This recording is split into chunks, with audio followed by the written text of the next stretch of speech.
Felix Majestic being tackled by Royal Patronage, and Royal Patronage got to the front. Kicked away there from Felix Majestic. Amelia's Jules knuckling down late, but it's too late. Drawing clear here, Royal Patronage. What a great Australian debut.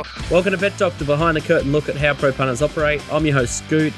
A little bit of a shout out to Walt. He's a late scratching. He's attending his father's funeral, so condolences again to him. So we're going to have to fly blind with the Rosehill preview, but we've got a star-studded lineup, including the regular DK down in the Melbourne office, and he's doing his best to contain our special guest, who will have a little bit to say. Friend of the show, and he's been around in wagering circles for a very long time, Anthony JUPP. He has. He's my old, JUPP and I. Welcome, JUPP. Yeah, we have to do what we have to do. There we've got to do the handshake. the old punting Melbourne punting show from way back, and even before that, JUPP and I worked on the desk on the trading floor at Sportsbet all those years ago. When in the absolute heyday, when it was great fun, and I had to come across from Mark Reed's, and we'd merged Sportsbet, and all the racing traders and sports traders were all on one big desk, just blasting away. It was great fun in those days. But yes, and JUPP, we did the show with Darren Potter there, which was great. That was my introduction into this sort of stuff, and kicked on to do this after that. How you been going? Up in Bendigo, Mid Central Victorian? Yep. Down in town, but no protesters up there. The only protest we have up there is if we run out of beer. But anyway, JUPP, how's things? You caught up with some boys who went to the Back to the Punt conference yet last night, I believe. You caught up with a few of them, so you got a bit of mail on what's going on there. Yes, it's a very interesting time at the minute. You might have seen it on Twitter and whatnot. I spoke to Paul Campbell out there at the Bendigo Harness meeting, because I went to the rally a couple of weeks ago. Basically, the industry here in Victoria want to sack the board. They've basically, behind everyone's back, they've basically given Melton back to the government. They're all unhappy about it. Prize money's falling. But what I learnt from that rally is that a lot of people with inside that bubble don't actually understand where their bread's buttered and where that money's coming from. So I've just sort of come out and sort of tried to let everyone know that this is what we need to try and do to try and get a bit more money into the joint. Because let's face it, times are tough. No one's got a spare quid. The blokes that I was signing up a couple of years ago, was travelling around with SwiftBet at that stage. They might have 100 or 200 left over at the end of the week to chuck into a betting account if you gave them a bonus or whatever. Well, if those people have got anything, or in between anything and $50 left over a week, you're doing well. And on top of that, with the way the pricing, the bookmakers pricing, the tax and everything, they're going to lose it quicker.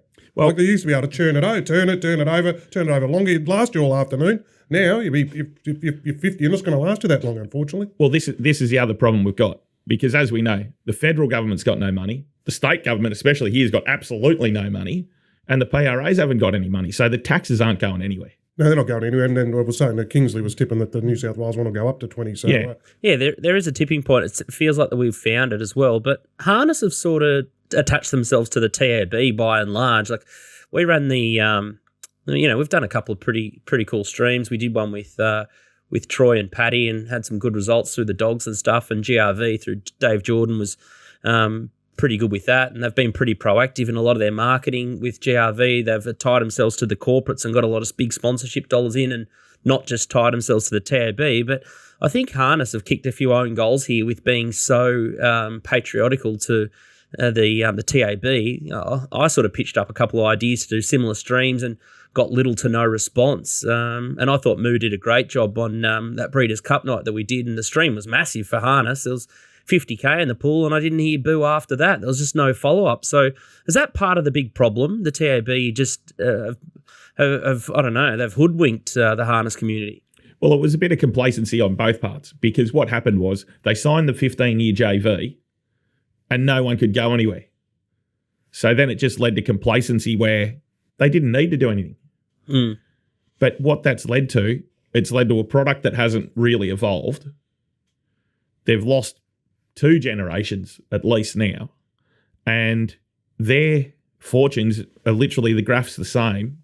The fortunes of the TAB and the fortunes of the harness racing industry are essentially similar. But the thing that you've got to keep in mind is it's 15 years probably ahead of where the thoroughbreds are, because if everything keeps going the way the thoroughbreds are, in 15 years, 10, 15 years time, the thoroughbred industry will be like, we might be back racing for a lot less than what we are. Because where's the revenue going to come from? It's hard to get the younger people engaged. Like harness racing's done nothing to do that. They don't know who the customer is. Like Jason Scott came out with a stat with Gareth Hall the other week where in the evening time slot on Sky Channel, harness racing takes up in between 40 and 45% of the airtime, but accounts for 9% of the revenue. And as I said with Paul Campbell the other day, there's 140 WSPs now. If it gets too expensive, they'll just turn it off. Because let's face it, it's not actually generating. The big ones you're worried about turning it off. I mean, of those 140s, only 10 had really mad. 10 had holding 90+% of the hold. But so it's the top 10. But they definitely need to do something with their product. What about get something like I watched on the they've Hunter Cup or something on racing.com that Saturday night. I mean, that was great.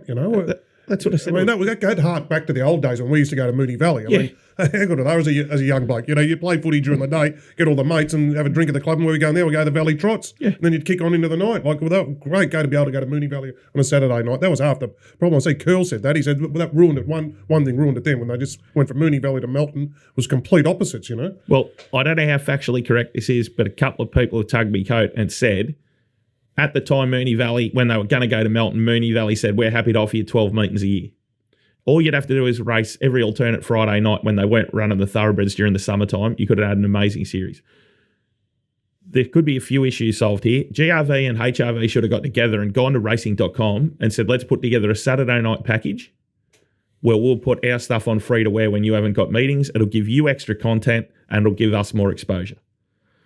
But they haven't created anything like that. And another thing, I was talking to Veg after we did the interview and he showed me some of the highlights that you can get on the websites of MotoGP or Formula One.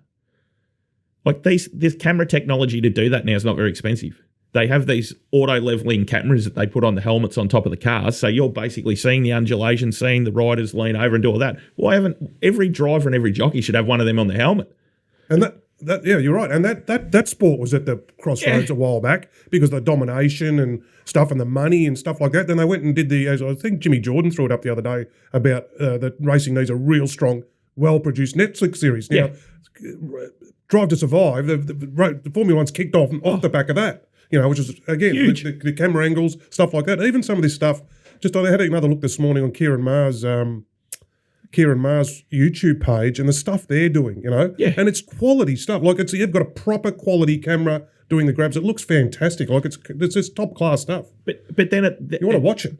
Then it creates more though. So if you've got those extra camera angles, you go and get one of the drivers after the race and gone, we're just going to show you this, Herbie. What did you think what was your thought process here where you could have probably gone to the inside or you could have gone to the outside? What were you thinking? Take us through the process. Take us inside the race as we do it. But the thing is, this is the other thing. When you're so tied to Sky Channel, you got no lead-in time. We hit the line. They're behind the gates here. We cross straight to there. You don't get a chance to tell any of the stories and there's nothing. And the other thing that I said to him, last Wednesday when I was out there was 7 races at Maryborough, which is 70 k's down the road, and 8 races at Bendigo. Is the market actually calling for 15 races during the day? 100% Juppy. I think the other thing is when everyone was anchored to the tab kept saying, put more meetings on, they'll keep betting on it, the turnover will go up and you'll make more money. Well, we've reached the tipping point there. There's too many meetings. There's too many. That's the problem. That's the model in Australia, particularly with thoroughbreds. I mean, it's one of the reasons why Hong Kong and Japan are so big, apart from being closed shops. They race twice a week and it's a build up to the meeting. It's exciting. You look forward to here. It's a churn. I mean, we look forward to the Saturdays this time of year, but the rest of the years it's just a churn of product, and we need it for the participants and to put money back in, give it in people's pockets and run for prize money. But it's a dead set churn. But is the industry too big then, DK? Like, do we need, no one's actually communicated well enough with the customers to know what they actually want.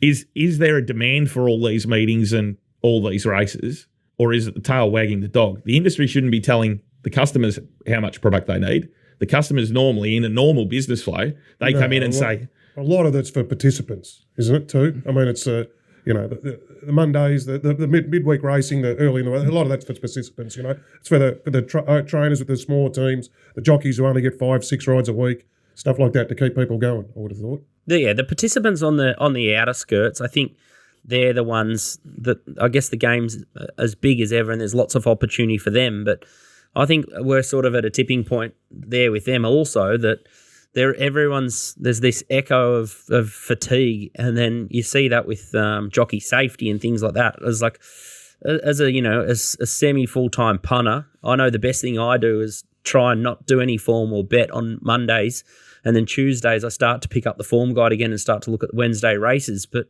I've spoken to Adam Campton up here in Queensland, and I've seen various other shows talk to track staff, to riders, to assistant trainers. Everyone wants less product and no one wants any more of it. And I know, like personally speaking to Tristan Merlihan, juggling staff and the amount of time that he's chained to his desk, he's buggered as well. And then you see somewhere like Hong Kong, and I know it's different, but they take a couple of months off in their racing. So if racing could afford itself in every sort of different region, maybe Bendigo or the Northwest could have a month off a year, it'd go a long way to A, fixing the tracks, and B, stopping the fatigue, because the fatigue factor for everyone and losing, I guess, the zest to bet is a big thing, and to turn up to the races and to turn up to the stables at 3:30 in the morning. Like, I basically black out July just so I don't blow a gasket mentally and to try and freshen myself up on the punt. But the only people that want more are the PRAs that are taking all the money, but they're justifying it saying, well, the prize money, if we want to maintain prize money levels, we have to pour on all this product. So I think the trainers and the jockeys need to roll over, and the owners, to realise that the prize money has to come off, or less product there is to be on the shelves, because at the moment it's saturation. You would have heard the interview that Mickey Felgate did with the new CEO, Mr. Morrison, there the other week. And I think what RV have done is they've kicked the can down the road. They've kicked it down for 12 months. The prize money cuts are coming. We've had 2 lots in the harness racing. There's 1 lot in the greyhounds, and just with the income coming back into the industry, he's going to go, right, I'm going to cut everything to the bone that I can internally, but in 12 months' time, get yourselves ready, because we're going to have to trim the prize money up somewhere, because we're just not getting the income from the wagering. As you were saying, as I said when I spoke to you on the phone last week, DK, like, a lot of these smaller online operators, you'd be frightened to know what they're holding. Well, I mentioned that on the show that I'd spoken to you on that, because we were talking about, we read out Nick White put his biannual list out with all the bookies and the new incoming bookies, and I just can't. Well, why would more bookies be opening up? Like, I just don't understand, JUPP, especially when you might explain it, but there's one group who have got registered 7 or 8 different brands, like their Muse group, that they have so many brands. I just don't understand where they think the new clients and where the money's coming from. No, that's, well, and they've got it's not an easy thing opening a bookmaker's shop. I've investigated it, and you've got the compliance and the guarantees and the office in Darwin and all this stuff. You've got hoops you've got to jump through. Well, I've just joined Star Sports, actually. So they're a newish bookmaker. Well, they've been going for a couple of weeks. With Curly. Yep. And but they were originally from the UK. They've still got a decent sized business over there in the UK. They do a lot of stuff on course, both in the UK and also in Ireland. So we're entering the market, and I'm under no illusions of it's going to be tough. We're going to have to try and do things differently to try and get that engagement. And that's one thing that I think everyone needs to come together with that. A lot of these bookies that aren't turning over a lot at the minute, they're not probably doing a great deal to help themselves. They're not doing enough marketing. They're not differentiating. Their product's poor. Just before you go on, JUPP, they're going to have bigger problems in marketing if the rumours are true, and then the squeeze is going to be put on the social media marketing. A lot of these ones don't advertise on TV and radio. They advertise through the direct market, through those channels on social media. Now, I believe the rumours are the squeeze, when the federal government hands down their bans, going to be huge reforms in that area, and I think they're shaking in their boots, aren't they, from what I believe? My new role might be standing on the side of the Baltic Bridge with a sandwich board saying bet with Star Sports. Like, I don't know how else I'm going to be able to advertise. Like, it's, again, that's decisions made by people who don't understand what's going on, and that's not just in this industry. There's a rally there for agriculture, the agricultural sector today in Canberra, trying to explain the issues that they've got to the people in power. There might be a bit of a swing. We've seen it in the Northern Territory where Labor got swept out. Looks like it's going to happen up your way, Scoot, in Queensland. It'll probably happen here in Victoria. What happens federally? I think where the other threat that they've got is you don't want another sort of minority government where they've got to go and do deals with these minority parties, because if it was up to the Greens and whatnot, they'd go and open every kennel and every stable tomorrow and just let them all out. Like, they'd have none of it. What's the talk of the national tote? Obviously, the angle that I didn't really consider was probably for the lesser codes for harness and greyhound, unifying the 3 tote pools and making it one big tote. Obviously, there's certain offshore exchanges that would create like black spots and things like that. Not necessarily, I guess, the panacea for punters, especially if you like favourite runners. Some prices can sort of jump off the cliff. If some of the corporates are forced to push money back into this national tote, that could be a positive, and it might make everyone be forced to be a little bit more competitive on the fixed odds product. But what's the climate and what's the temperature in the room and the gut feel from all your contacts with a push to the national tote? Well, as I've said to you before, I reckon it was on that Breeders' Cup live stream. I'm a solutions-based individual. You know that. I know that, yes. Known that from a long time. We've got to give a little bit to get a little bit. So my solution would be you'd scrap the win and place pools, get rid of them, just bet fixed odds. But what you then do is you mandate that every dollar that comes through on the exotics has to go into the industry-run pools. And the WSPs get 1 or 2% for facilitating the platform. Well, then all of a sudden, because you and I both know, DK, whatever's in, especially on those lesser meetings and the harness and greyhounds, whatever's in the Bendigo quaddie pool on a Wednesday night, sports better be holding 5x. Oh, yeah, and the rest. Yeah. That's where all the money goes. So if you freed up all that liquidity to go into those exotic pools, that's all of a sudden it becomes a lot more It's attractive. the only way something like that would work. Whether they would do that with all the problems that if they're advertising on top of the compliance and the taxes, they're going to put another squeeze on the WSPs. But I personally, I know Jelko and that'll be cheering for it, and he's got Jason Scott's here because he used to work for him and that. But I can't say. I haven't had a tote bet. I'm not just going to go and have a tote bet because there's a national tote, especially with an 18 or 20% takeout. You go to a tote and look at the age bracket. They're 60 plus people betting on the tab. Well, all young people want fixed odds.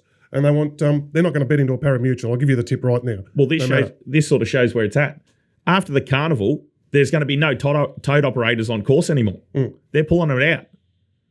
It's not worth their while anymore. It's too expensive to do it. Well, they bet on the machine. Everyone bets on what do they call those machines? Whatever they. No, well, they're pulling the EBTs out too. What? Yeah, there'll be no presence. The only thing you'll get is venue mode, and you'll be doing it through your phone. But you won't be able to go and bet in cash on course anymore, because it's just a massive loss leader. And you think about it, Flemington and that over the carnival, it probably makes sense to be there.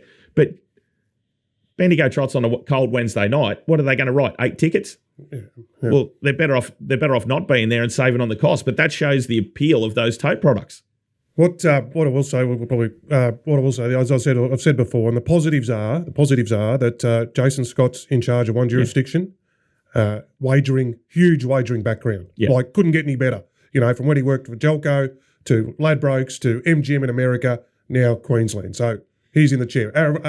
Aaron Morrison, big background in wagering, did all the big negotiations for Victoria in leading up to this, the latest Tabcorp one, really gets it. At least they get people involved, not the stiffs. I mean, they treat you and they wouldn't give you and me, even though our experience, they wouldn't even speak. If we applied for a job there, they would not talk to us. No. But hopefully, it might change. It's because wagering is the sports are so tied to the wagering. It's so important that they get more people who know what they're talking about and doing in there. Because so I think that's the upside, Juppy. I know we're a bit of doom and gloom, but I'd say this is the upside, that there's guys in charge of our jurisdictions that know what they're doing. So as a WSP, like I used this example the other night.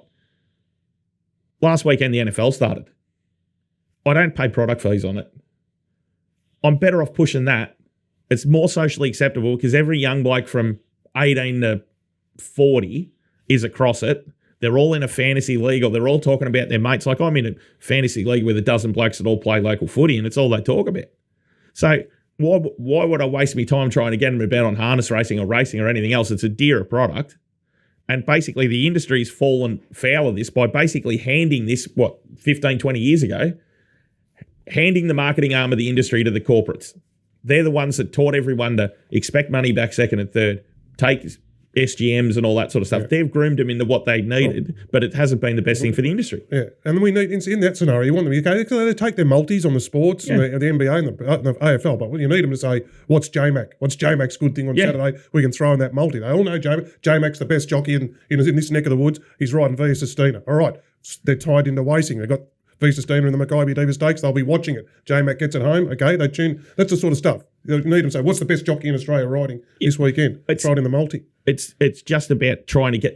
We need to go to them and find out how. I think there's also a lack of understanding for a lot of part of how that younger crowd consume things, and it's got to be small and snackable so they can take it in. Like, go and get some influencers, give them a free day at Flemington or something, and get them out there so they can open it up to their following. Because if you're worrying about like the free to wear stuff. That's opening it up to the older generations. Like we've all got kids. Like our kids aren't watching free to air TV. They're all watching stuff on YouTube or that sort of stuff. They consume it in a completely different way. And I see Sam, they've been racing. I went and doing something with Tim Narkey over the cars. I mean, they're starting. They're not sitting on their hands. No, but the thing is, I think the other thing they need to go out and find out what people actually want. And the other thing that I've said is don't lose the grassroots. Try and engage with families. Like, I know Bendigo's done it a couple of times where they're lucky they've got a really good relationship with the Sandhurst Diocese. So they've got all the Catholic schools. They run Morong Cup Day, huge. They get all the Catholic schools, it's the biggest fundraiser of the Catholic schools in Bendigo.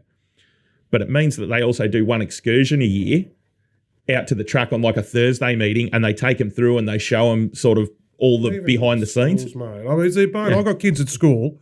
Why the hell Michelle Payne is being paid with Stevie or whatever to do the track work in the morning, then jetting off to get around schools at the Melbourne Cup with her cup or whoever it is, J Carr or, speaking to the girls. Girls sport's huge, now all the girls getting in AFL. Why racing isn't in the schools and getting into the kids and showing them what a great sport is, and Sub-Zero used to go, should be another nice horse they can do it with. It annoys me. My kids have got no interest in racing unless I shuffle them down to Moonee Valley or something one night, The key word you said there was sport, okay? Because we can keep it a sport and distance itself from the wagering side to bring them through. Right. Go and take them to the tie-up stalls. Bring them in and talk to Courtney Pace, who's the clerk of scales, who's got to weigh the jockeys in and out. Get one of the riders to take them into the jockey's room and say, this is what I need to do to prepare me kit.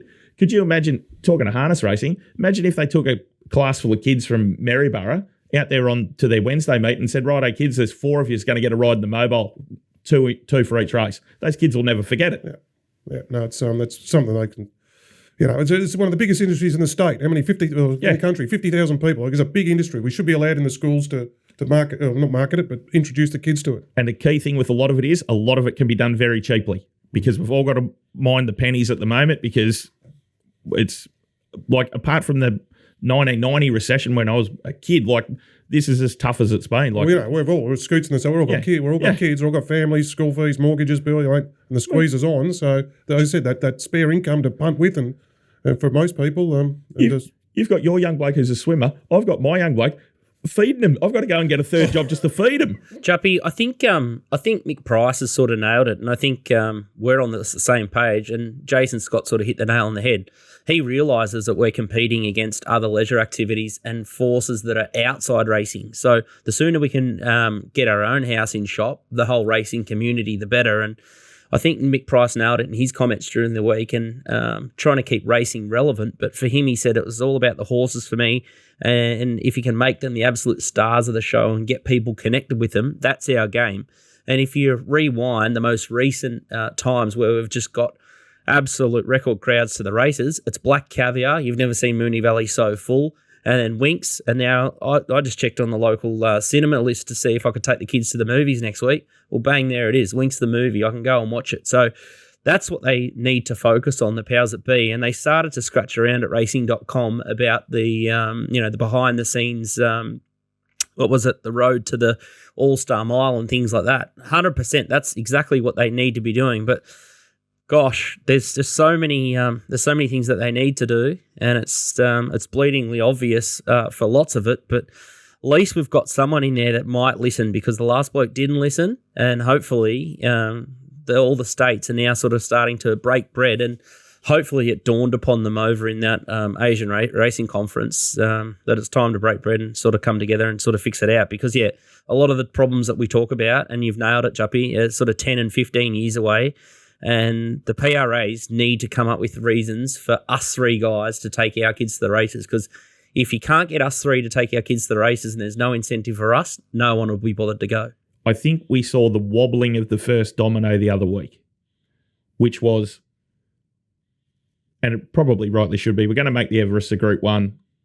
I think that was also reshuffled. But if we can get a bit of a thawing and almost get a step towards getting a functional Racing Australia and almost getting everyone where we can there can be a little bit of working together, that thawing's going to need to take place. Egos are going to have to be put to one side, and we've waited for how long?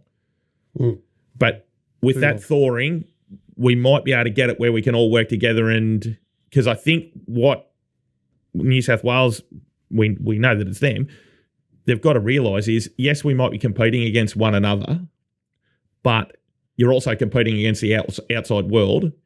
And if we don't share some of the costs and whatnot, we're all going to go down the gurgler together.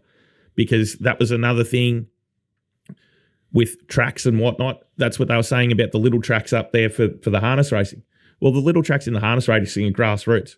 If you talk to, and I know it's going back 100 years, everyone talks about how good the showgrounds were because it was an amphitheatre. It's like Moonee Valley. Pack Moonee Valley, you're right on top of it. Awesome. Nothing better. But the thing is, if you go and empty Flemington, you feel like they're 4 miles away. You have to get, if you lose that close proximity where you can almost feel like you're right in amongst it, then you're in trouble. And then, but you can maintain, they say, oh, but it costs too much to maintain them. Well, have a central base and then share that equipment and resources around to be able to maintain them. Why couldn't they send the blokes from Bendigo up to Menangatang? There's one meeting at Menangatang a year. There's a huge crowd there. And not necessarily racing people, but it keeps people engaged. Well, say to them, month beforehand, a couple of days a week, you're going up there. Whatever we need to do, whether we need to water it, whether we need to harrow it, whatever we need to do, but let's make sure that it's Mickey Mouse for Cup Day. They get crowds to those meetings. That's the engagement point. They get people there. They forget about that. No one gives 2 hoots about a Thursday meeting at Seymour. The only ones who do are the rusted-ons and the blokes who are trying to get an earn out. Well, you've seen it. You used to go to do a lot of the picnics, didn't you? So you've seen it firsthand there. Well, the thing is, that's a different model. I don't know why some of the clubs aren't doing this. It's $10 to get in. You can bring half a dozen stubbies with you, and it's a community group cooking a barbecue. It's a cheap day out. 100%, Juppy. They've priced them out of it. Juppy, we could speak about this for a good hour, but I think what we need to do is we need to get you on post-Carnival because of New South Wales, the Carnival doesn't really finish until the week before Christmas, but let's reconvene after the Cup Carnival and we'll get a little vitals check and we'll circle back around to see how harness racing are going, and then we'll get an update on I guess the new startup that you're involved with, and we'll just get the temperature of the room as well. But let's push the show along with a little bit of a look in the review mirror. Group 1, Gav Bedgegood, Mornington Glory.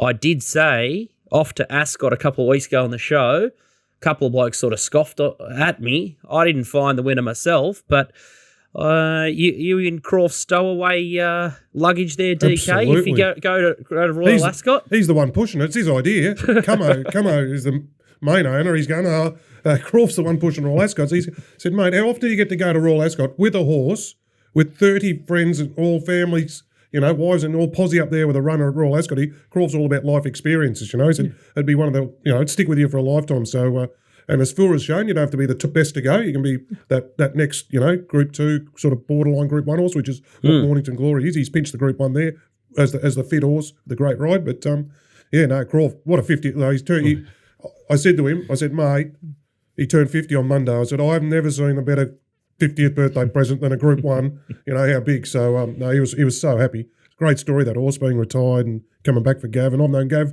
20-something years when Croft used to have horses with the Theodores, and Gav used to ride and work when he was a jumps jockey. So I've known him a long time. Gav, I was so happy for him. Had a picnic jockey. Yeah, he was. Yeah, picnic jockey. No, great bloke, Gav. Croft had a big weekend between the Hawks and winning the Group 1. You couldn't ask for a better 50th. No. But you might as well have a throw at the stumps. But you know what else it shows? How good a judge Matty Laurie is. Because he picked that horse out of the yearling sales and then it went wrong on him, and that's why they sold it. Well, he told me, he told me when bet me, he said Malum rode it leading into its first start. This is a group horse. Of course, we've got group horse here.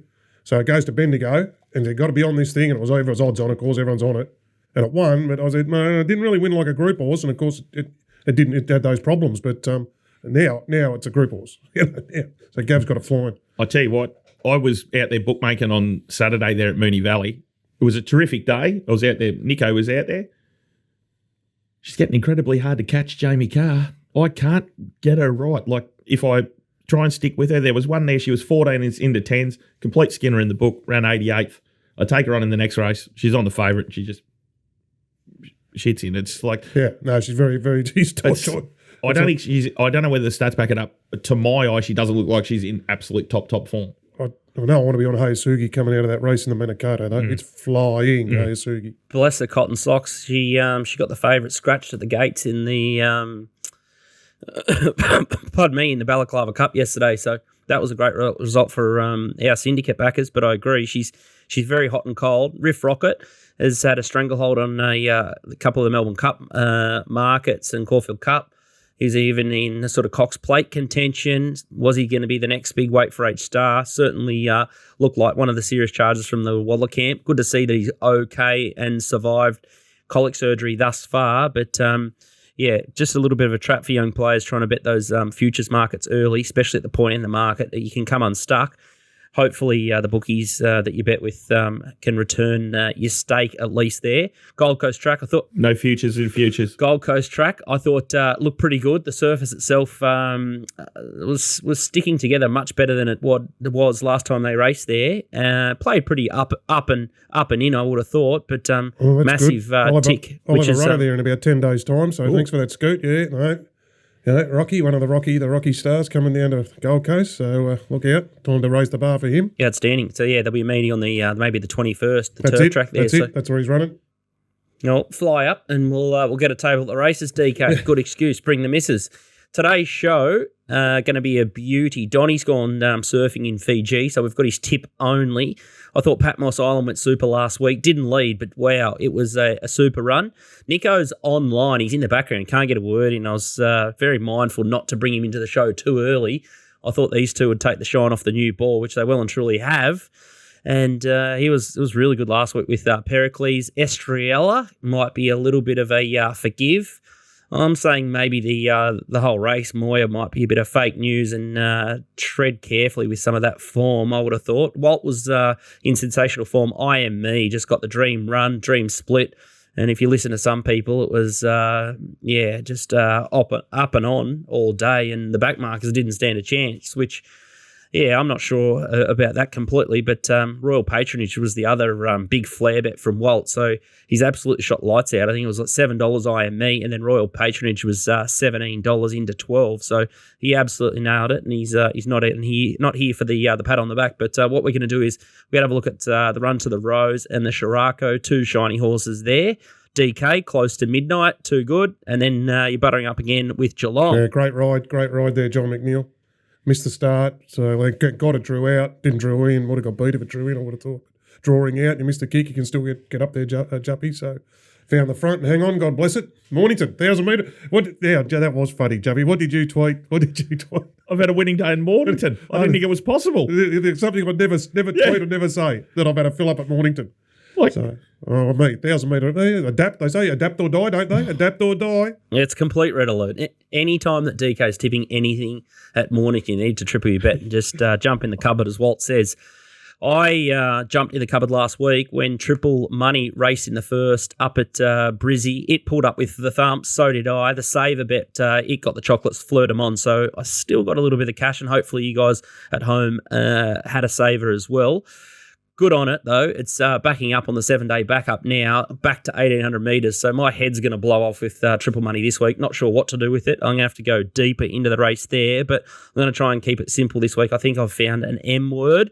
And then TopSport Steamers, they went 1 from 4. So if you chase a steam there, with Fleur de Monde, it was $7 into $5.50, which surprised me, and it was an absolute 10 out of 10 ride from Sam Collett that got the chocolate. So, yeah, there was a couple last week, horses that you didn't think might run the trip, and they just got absolutely blessed, had their birthday. So be careful with some of those form lines there. TopSport, best of the best on the Group 1s, which is good to see. Same race multi, protest payout, Top Fluck. They've got the lot. They're Australian-owned and operated. They're up here at the Gold Coast, and they support us. So make sure you get around topsport.com.au.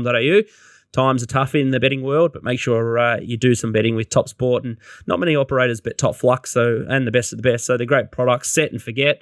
Gosh, if we could have anything, JUPP, I'd just love Top Fluck and best of the best back on all your cup days, your feature days, your Saturdays. And so make sure you support topsport.com. The Nutrition and the team do a great job up there. And there's no funny business. Some of these operators are full of funny business, but you always get paid at TopSport, which is good to see.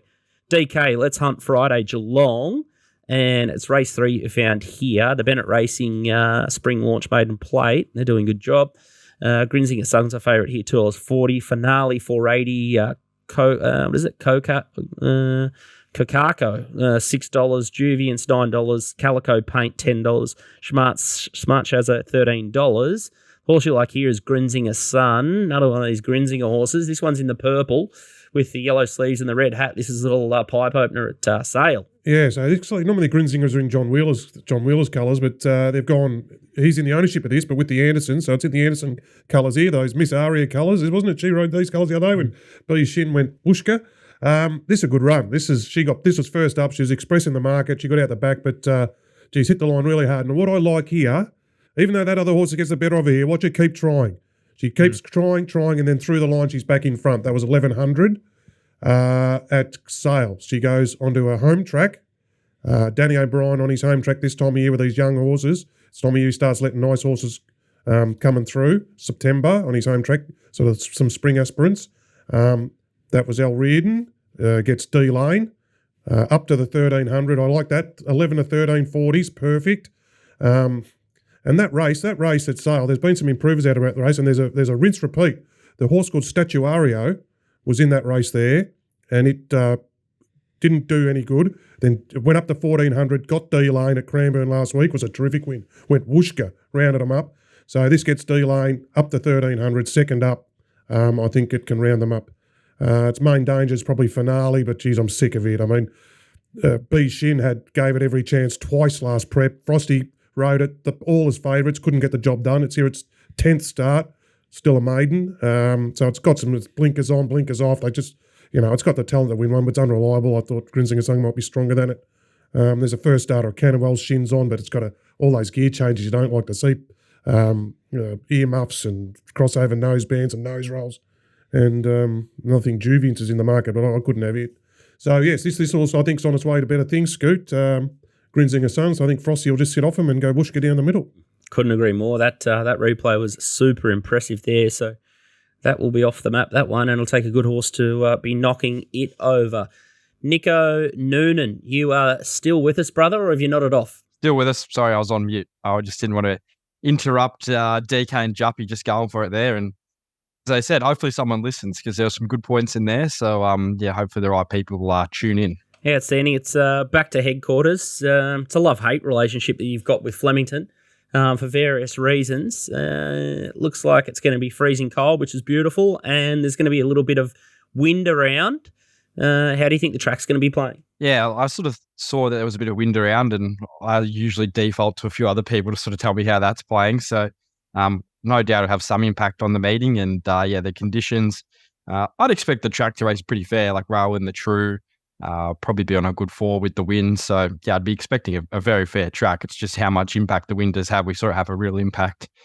2 weeks ago in the on Memsey Day, Moonee Valley, when there is a big wind there, it doesn't really matter because the track's very sheltered by the grandstand, the Legends Bar, and also the trees. So it doesn't really have a huge impact there. But Flemington is another one where if it gets up there, it has a big impact on the results. So watch that one closely and maybe follow Nico's Yard on Twitter for some information there.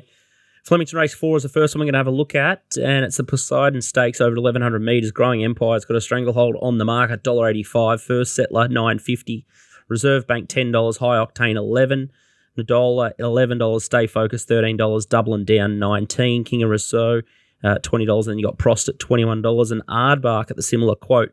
Growing Empire couldn't have been more impressive. I think it was in the McNeil first up and got throttled right down from M. Zara. And this is obviously the J. Carr query race, and she's on the horse with the yellow, but hard to not be impressed by Growing Empire here, where I put him away. Yeah, it was a really impressive win. In terms of a ratings point of view, you rated really high. You think you probably could have rated even a bit higher if he was really tested, probably this last 100 metres where Zara really sits up on him. So I'm just sort of leaning back to what DK said. I think it was a few years ago now, but just keep it simple, stupid, and that's what I'm doing here. I don't think we've got to look too far away from the obvious here. If he runs up to that sort of number last start, he will be winning. And I think at around $1.85, even $1.90 some places.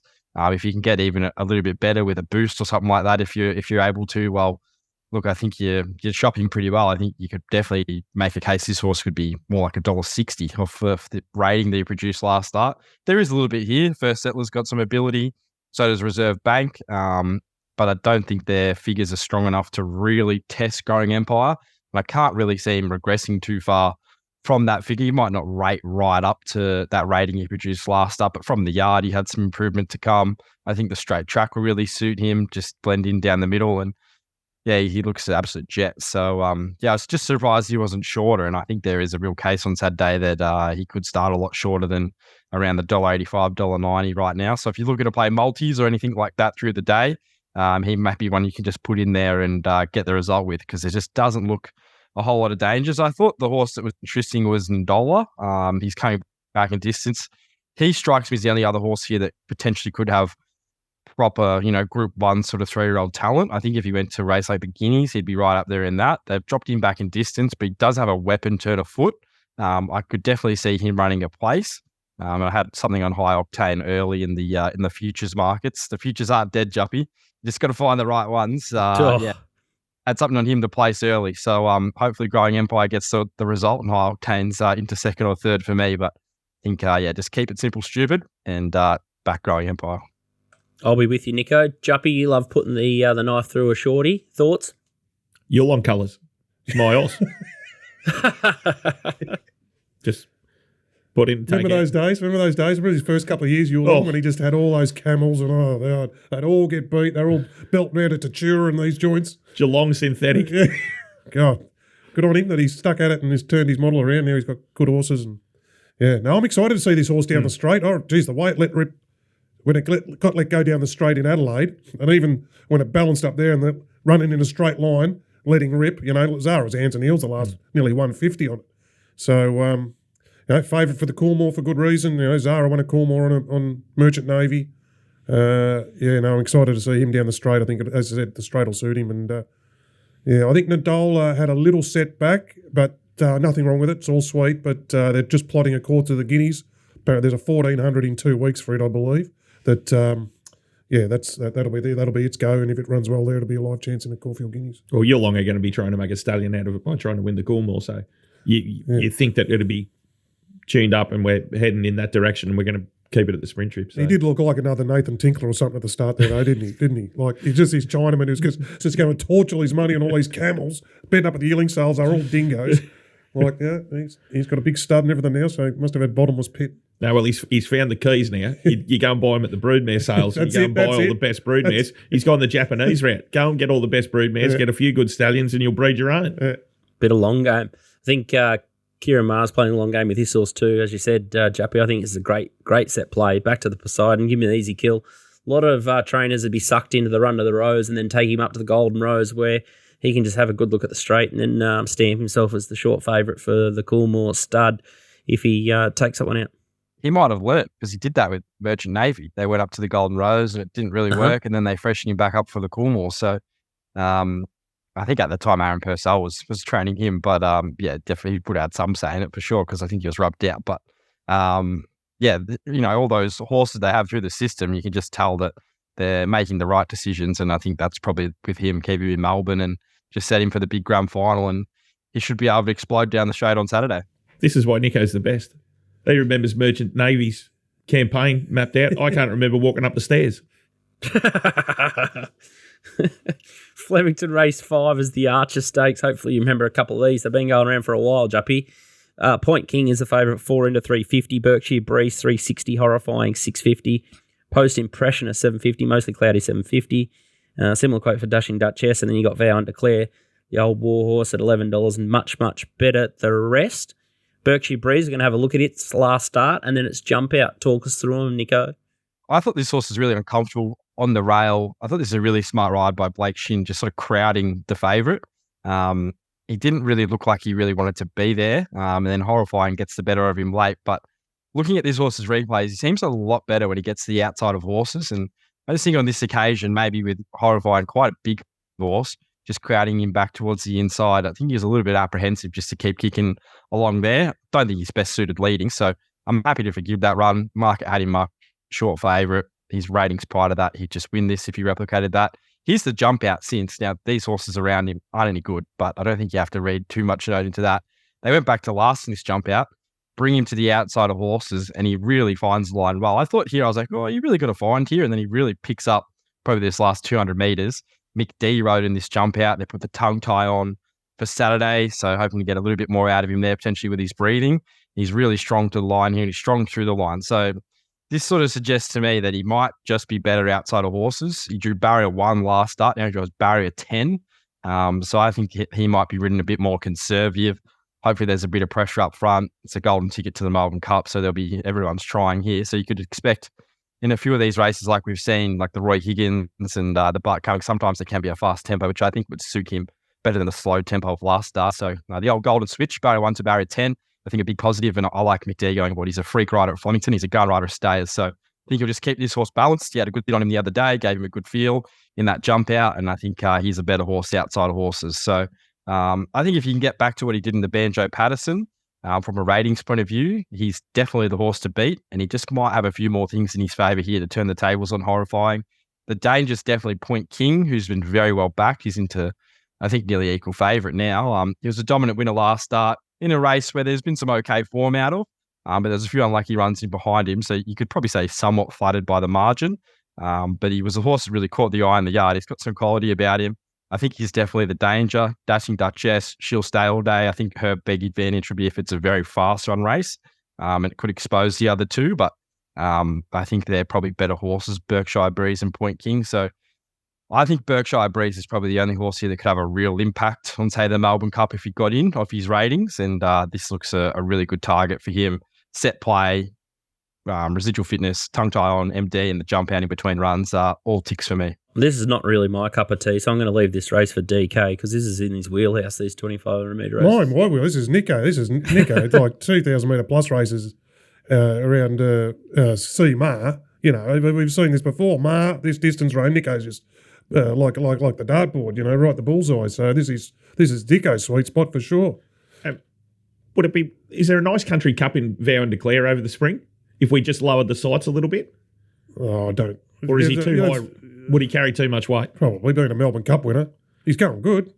That's what I mean. Like, he's as honest as the day is long, and I think if they just lower the sights a little bit, then like, does he go to Geelong or something? Be the only one. Well, even if you come down a rung from there, like, I don't know, when is the Werribee Cup? Something like that, or even Bendigo or somewhere like that. Like, there'd have to be a real nice country cup in Seymour Cup or something like that. Yeah, he's not in the Melbourne Cup. They didn't nom him, so they're probably not going that way. Even though this race is golden ticket, he's in the Caulfield Cup. But I agree with you, Juppy. If they probably just looked at one of those races, he'd be very hard to beat. But the caveat is he'd have to carry a lot of weight because of his rating. So he'd probably be carrying 59 kilos in those sort of races. And then you do get, you know, the progressive horses like Berkshire Breeze and Point King, where they're rated 93 and he's 106. So he's always going to be giving him weight in these kind of races. Yeah, well, I'm happy to give him one more off that, especially off that SP the other day, that dominant one. I mean, you've got to give him one off that short SP. Especially, as he said, Shin was really... Yeah. He diggerised it. You know, he was there to beat it, wasn't he? Yeah. So put big, strong, Horrifying outside it and just bump him and just eyeball him. And so I think MD might be a different kettle of fish. And, so he's the one who can really elevate. I mean, there's a lot of these going good. As I said, they're all going for the Melbourne Cup ticket. Point King, Post Impressions will be fitter for the other day. Horrifying obviously beat at home the other day. So it's a bit of a race, but he's the one who can really, off those wins before, those outstanding wins beforehand, can elevate. Yeah, SP's crucial there. Because you're going to get a spoil on the back of it. Outstanding. So that's race 5, number 6 Berkshire Breeze in the Archer. So must watch for a Melbourne Cup perspective. Race number 8 is the feature of the day. It's the Makybe Diva Stakes, Group 1, 1,600 metres. Got the good horses here. Via Sustina, $2.40 favourite. Mr. Brightside, 4 into 3.10. Pride of Jenny, $6. Pinstripe, $8. Antino, $13. A Tissue, $15. Warmonger, $34. And then you got Circle of Fire, $81 here. No replays, market only. I was a bit surprised at Via Sustina opening $2.40. Nico, maps to be in the coffin. I think I got caught watching the Balaclava Cup and missed the $4 Mr. Brightside, and I was filthy. Yeah, I got no idea here. Via Sustina, maps for the coffin, but maybe J-Mac does sort of use her up a bit more early and tries to get in front of him. There's going to be a race of tactics early because of Pride of Jenny's first up run, they could just let her completely go, and a few people could think she's not with us, and they don't pay her any respect because of the way she ran up. She's going to have no impact here, but there is a huge likelihood that she does improve. So I'd probably lean Mr. Brightside on top. I think Pinstriped is pretty deadly again here, just at the 1,600 metres. I think he'll run a nice race. Could even see Antino sort of getting into a placing, but tough race to really have a massive opinion or a bet in for me. But my initial thought was Via Sustina was probably a little short at 220 and you might get better. And the way the market is trending, it looks like that way. So, if I had to have a tip, it'd probably Mr. Brightside just from a map point of view. But I think Via Sustina could be the best horse in the race, but it may be at 2,000 metres, not a mile. Most of these horses' grand finals are the Cox Plate. So, it's not D-Day or grand final day for all of them. So if they're running a nice second or third, they're probably not going to care. And if you're doing your cash at 220, well, that's not ideal, is it? I just hope no one trips over because the toys that have been thrown out of the cot by the Pride of Jenny camp. Did you see that blow up on Twitter during the week? We lost Tony. He wears his heart in his sleeve. I mean, social media is not for people who wear your heart in your sleeve. No. And he took Miles as a personal attack. What did he say, Scoot? He said hate speech, didn't he? Yeah. He said when you responded, and he's good. He responded straight back to Scoot, and he didn't have a go at Scoot. He just explained what he said. It was hate speech. So he was really offended by it. He couldn't, and people, he couldn't sleep. He said, this bloke, he could lie in bed saying this bloke's people attack my horse. What do they say? What was the old saying, Juppy? Say what you like about me, missus, but don't pop my horse. And I tell you what, especially in current day Twitter, there's no place for the faint-hearted. You need a thick skin to survive there. You do need a spell if Moss gets under your skin. I think I chirped back off the Twitter account and said, "Come on, Tony, you can't just censor anyone that doesn't agree with your opinion." And yeah, as DK says, he was kind enough to chirp back, but. I tell you what price is he? What price is he to chuck? If she wins on Saturday, what price is he to reactivate, kick the account back up and just give him a bit of a drive-by? Odds on. I would. Well, the thing here with me, and when she won the Queen Elizabeth, what J-Mac and all that say when they came back, they were shaking their heads saying, what the hell we just do? Let her do that. Because they were playing jockeys. Yeah. Waiting for one to go after her. Yeah. Right? Wasn't they? She didn't break world record speed time or anything like that when she won by 10. All the jockeys just waiting for someone else. Now, if that... Via Sustina is going to be following Mr. Brightside here, I reckon. I don't know if she'll box seat. I reckon Mr. Brightside will posse behind as he normally does. He normally does all the carting up. Mm-hmm. He'll know J-Mac's right on his ginger. So will Craig want to be carting Via Sustina into the race at the right time and all this sort of stuff? Do they wait? Does he wait again? Does Pride of Jenny get further ahead? I heard chances if they start playing jockeys again. So it'll be interesting to see. But it's going to be a good race. I've got the tweet lined up already. Have you? Yeah. She's won by miles. That's how far she'll win by. I think she's over. I got it pretty early. I'm not sure if everyone else got it. Now. Sorry, I'm getting a bit old.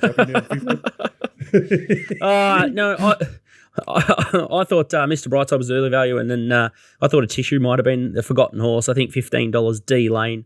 A Tissue goes like an absolute jet back at Flemington. And yeah, I think Via Sustina you get $3 late. I think she's absolute lay of the day. You can see a few of them being back. Like Mr. Brightside, hard not for the market to come to him again, and they came for him the other day first up. Antino gets B Shin. That's definitely going to help it out of the gates, if not anything. So he can improve. So there's a few that's going to set up the run well. It's a good race to put the prices up and try and work your book up to it. DKs, just do your best because I think there's going to be varying opinions on it. Especially you're going to have 6 to 4 and 5-2 or something, just to kick yourself off. So the two favourites. All right. Make sure you check out Nico's Yard on Twitter for all his action. He's a big puntingform.com.au disciple.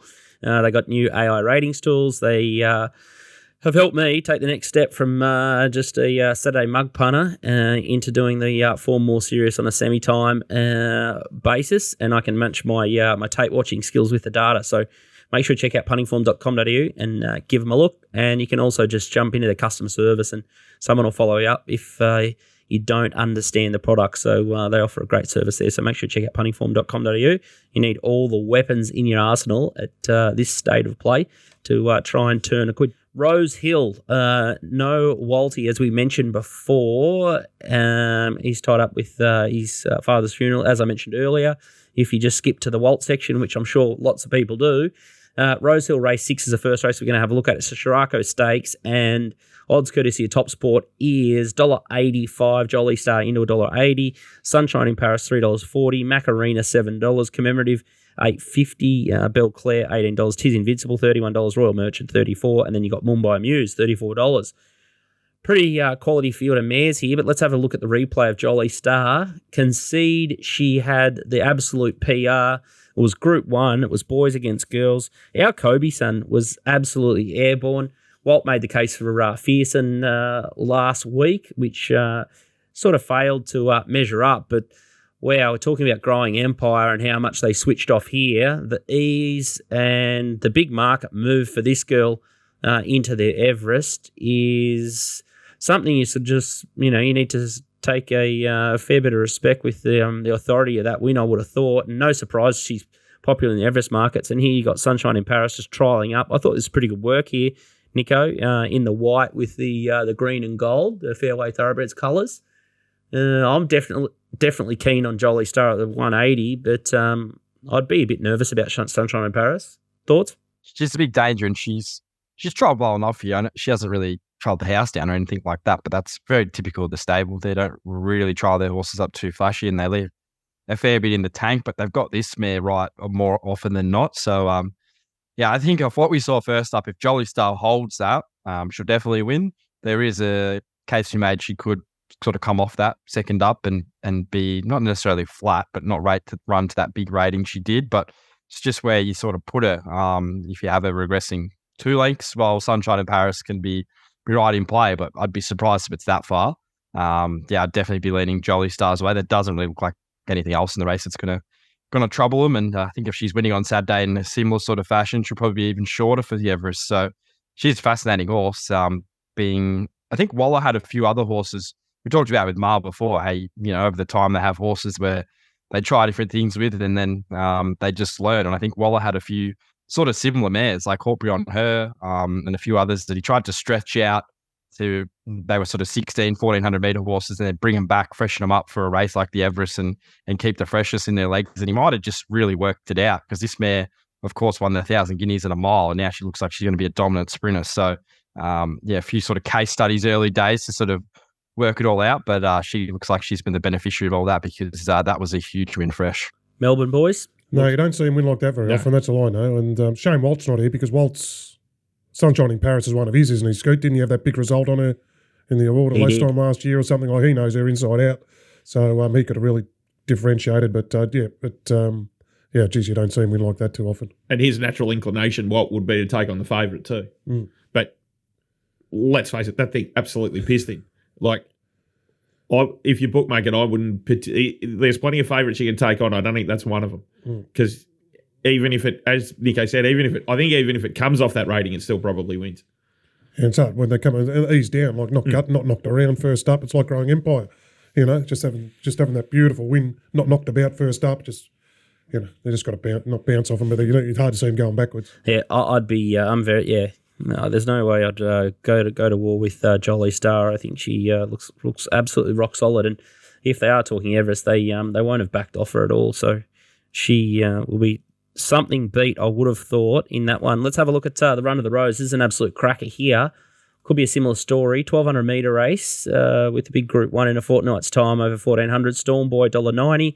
Bustling $4.80, $7.50 Switzerland, Traffic Warden $8.50, Linebacker $12, Emma at $12, Fearless 21, and then you got Anode 26 and Tropicus the same quote. You called this one, Nico. You were all over it. Hippo the Key just shook him up, and he absolutely made mincemeat of him in the San Domenico Storm Boy, and it was just commanding, and it's hard to think that anything can turn the tables here. Yeah, well, this is the way to ride him. You see, if he's settled in the first two either led, he's won all of those races. The races where he settled back in the field, which is the slipper and the size, he was a bit disappointing. Albeit he still ran third in the slipper, and maybe if an Australian rider had rode him, it could have been a bit of a different story. But this is definitely the way to ride him. Aggressive, get up and bowling in front. You could see this horse was probably at his top a long way out. I don't think he can go sort of much faster through the early stages, but just doesn't matter. He just has such a big tank that nothing can really go with him weights. So I think he'll be ridden similar here. I think Hieronymus is a great rider for him, or even Timmy for that matter, because they just ride him tough. You know, they ride him the Gaybot way. I think when they sort of went to ride more in JMac and the horse was going to be worth 50 million or whatever he was, they rode him like that. They rode him too pretty, and that's not how you ride him. You just got to get him up there on speed and keep going like they did first up. And if he does that here with, I think he's only Dangerous Traffic Warden, who did trial really well. But he will have a big fitness advantage on that horse, and he could take him out of his comfort zone a long way out, given he's only first up. So, although Traffic Warden, I think he beat him home in the sires, that wasn't the real Storm Boy on that occasion. So, yeah, he's another horse that's going to be extremely hard to beat at the short end. Another one the punters will be rolling for the multis, and just love the way they rode him last night. If they do similar, I think we're going to see a similar result. Yeah, Bustling not sure and probably needs the run, and then Switzerland. Actually, on Bustling, I thought his trial was a little bit average, actually. I'd be really happy to oppose him. His first trial in Melbourne wasn't great, and then his second trial in Sydney, I thought he was sort of trying a bit hard. There was a few horses taking real ground off him. I know there was some talented horses in behind him, but he's got a big spruik on him as well. So I was just questioning that trial a little bit. I thought he was just sort of at his top a long way out, not really extending late. So I've got a big question mark on him. Couldn't agree more. Melbourne boys? It's a price play for me. There's a lot of hype around this horse. A lot of it's generated by the Coolmore group and whatnot, because we're pumping it up to be a stallion. But yeah, he won well, but I'm just trying to think what price I'd actually want to back him. I probably don't want to take odds on. If I can get black figures or a bit more, then I'd be keen to get involved. But it's one of those ones where it's just a bit of a price play, because I think there's a bit of hype baked into that price. But he should be winning that race. But as I said, they've worked out how to ride him. You've got to bully him. You've got to be the Gaybot up the front and get up him. I thought he might have been vulnerable first up. I said it here, but where were you? I mean, it's the Gaybot way, but that is gutsy. That is gutsy, and the instructions, and then the Hippo to pull it off.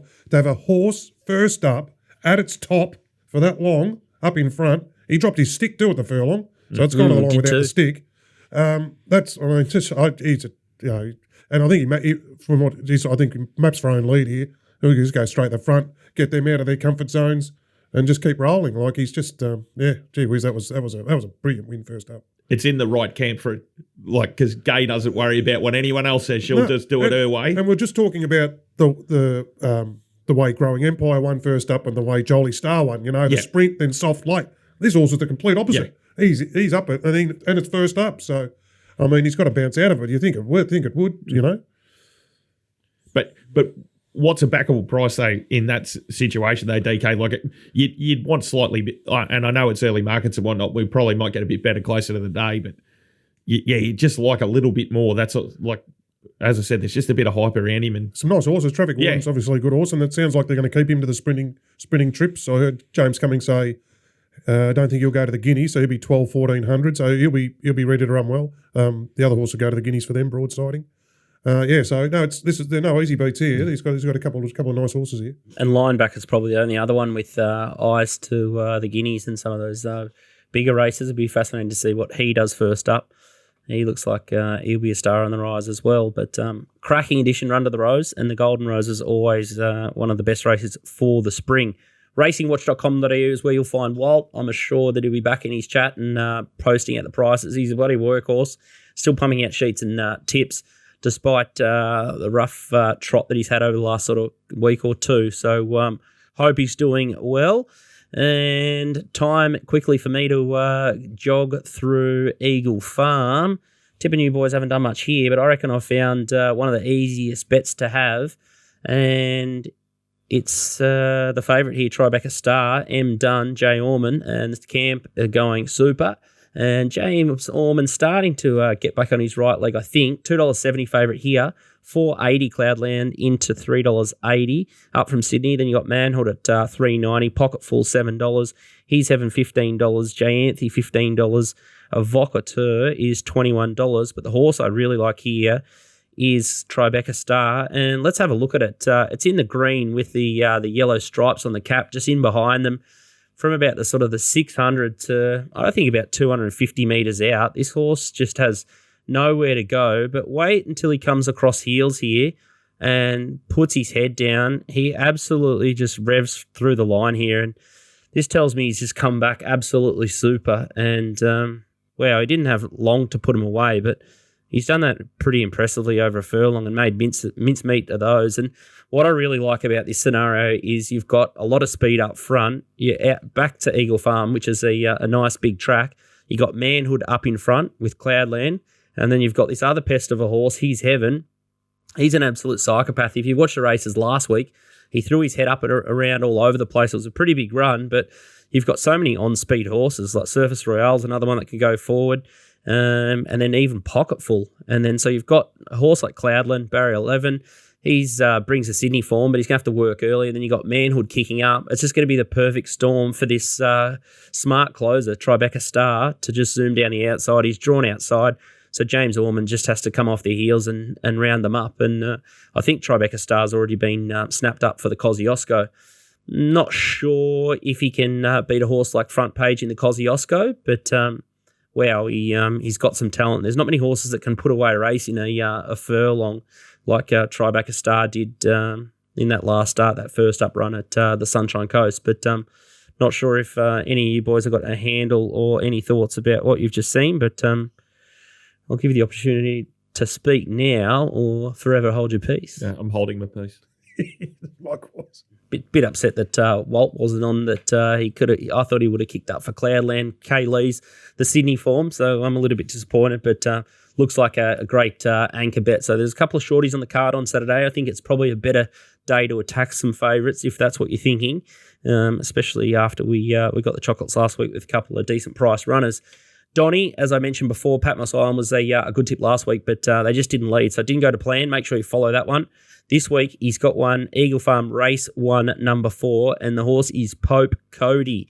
Not sure who trains this runner, but there has been some early money support for it. He's been 5 into 440. James Orman again. And Donny said to pass on, he said it was a bad ride last start from Orman, and he thinks that Eagle Farm track will suit and 1400 will also suit. So C.H. Richardson trains it. C.H. Richardson. Yeah, it could be. Is it Carnival? Carnival Richardson? Mm-hmm. I'm not sure. I'm not too sure, but has got a bit of a turn of foot, this horse. But I'll have to go a little bit deeper in the form and haven't quite got through the Eagle Farm card there yet. But interesting one nonetheless for Donny. And I did see it only got beaten by Tessasauri, the second favourite there. And so he's got a bit of a fitness improvement factor there against the second pick of the market. And I think the Dream Smart form at Scone and a couple of those provincial meetings only just as well. So you might have found one there, Donny. TopSport Steam. This week's a couple of interesting bets. Rosehill Race 9, number 1, and that's Celestial Legend in the Theo Mark. So obviously a very classy horse here. I haven't caught any of its trials, Nico. Oh, they've been inconclusive. I think it's old Les just playing a few tricks, just not letting anyone in. I think no one really knows how it's going. I think if you're saying it's really there cranked up to win first up off its trial, so yeah, you probably got a bit of inside information or something because it was just pretty inconclusive, I thought. Handicap conditions there or quality conditions there, so he's spotting weight to a few and definitely won't be grand final day, but nice push for it anyway. 700 at 390. Mr. Brightside, this could be my bet. Race 8, number 1, 700 at 390. I've already spoken about that one, so big push from me. I think he will be cheer up. I thought he just blew out first up, so hearing the Hayes boys, I thought they were pretty happy to run second anyway. Flemington Race 5, number 8 is Point King, and this is the other danger to your running, Nico. $6.50 at $4. What do you think of its win at the Valley? Yeah, it was really good, and I think he's a horse of some class. I saw him in the yard, and he really caught my eye. So, I think he's definitely up to this sort of grade. It's just probably where he gets to in the run and those kind of things. He might be a horse, Team Williams, that they put right up on top of the speed in a race like this. But yeah, he's like all these runners. It's sort of a mini grand final, and they got to reset him if they do win for the Cup. So he's out of a slow run 2,000 metre race and probably doesn't have the same platform as a few of the others. Is probably the query if they go quite fast. He just might be lacking a bit of match practice relative to a few of the others. Morphettville Race 5, number 9 is the next bet. It's Zarkana, $6.50 at $4. So, wow, this is off the map for Kayla Crowther, $4.40 into $2.90 at TopSport. And having a look at that field off the top of my head, that looks a real winnable contest there. This horse has got form around See You in Heaven. And maybe last start it didn't have the best of luck, or it might have been a bit of a forgive. So Barra 10's the sticky one there, but $4.40 into $2.90 is a massive market move early in Adelaide. So it should be going ultra close. It's soft 6 now, but I think it should be drying out. Should be perfect conditions for racing on Saturday. All right, JUPP, big thanks to everyone here at Bet Doctor. I'm sure you've given everyone a lot of good info there, and obviously the PRAs and a couple of the administrators have got some big things and big decisions to think about, not just for the short term, but definitely long term. And good luck with your endeavours in startup world, because as you said, it's definitely not easy, and it's a real big challenge given the amount of tax that everyone's paying at the moment, and I guess the cost of living crisis and all the inflation and the interest rates. It's just it's a melting pot of drama and just headaches, isn't it? Thanks for having me, guys. Always great to catch up with me, old mate. You too, JUPP. Great to see you there alongside you again, mate. And I was just going to say, one of the couple of things on this weekend, Els, probably the second best carnival in Australia's on JUPP, one that's close to your heart. Yes. The Cairns Amateurs. You've been to a couple of them, haven't you? What a great carnival is up there. Awesome. Wish I was there. Yeah, no, I went up there as worked for the Padman, and it's funny. When I used to work at Crown, I used to do night shift or morning shift there, and this was 20-something years ago. And Sharon Gadella used to read the morning news and used to love Sharon Gadella. Just sit there and have him on me break watching her on the news. Anyway, we're up there. I'm bagging for Paddy. I'm on the bag for him. There's Sharon Gadella. So Paddy, it's Sharon. Sharon, come over here, Sharon. So we get her over. What do you want to do? You want to bet? Yeah, back number 1 wants it even. So I'll give Sharon 2-1. 2-1 for Sharon. So she kept coming back all day, bringing the girlfriends. And Sharon Gadella. I ran into her at Magic Means here about 4 or 5 years ago when I went up with Betfair with Scoot or whatever. And Sharon Gadella. Yeah. Nico, at Nico's Yard, if you want to get the latest track conditions, which could be important with that bit of weather around. But good luck on Saturday, Nico. And hopefully you pack your own lunch, or you got a bit of a good spread at, you can find a good food truck or something at Flemington. It's always tricky, isn't it? Yeah, there's usually even last week there was quite a good crowd out at Bally, so the punters are getting around it. I might be off to Ballarat as well, DK. We went shopping yesterday on English Digital, so we might have to pick up a few nags. So did you? I bought one as well. I bought one as well. What? Yeah, okay. We bought Christmas one. came early. Huh? Christmas came early. Christmas came we got early. ours cheap too. Oh, we knew the 4th member of the Rockhampton team. We sent it up to Jay Wheeler. Yeah, got one yesterday. So, on you, Nick. I'll have to inquire about that one. Were they year-long cast-offs? Don't worry, they can't get that down. Good luck to everyone on the punt this weekend. Make sure you pace yourself. It's a big spring, but lots to take out from this weekend with the Group 1 Makybe, with the eyes on the Cox Plate, and see who stands up for some of the big races. Also Circle of Fire. See how he jogs out being current Melbourne Cup favourite. We'll see you next week.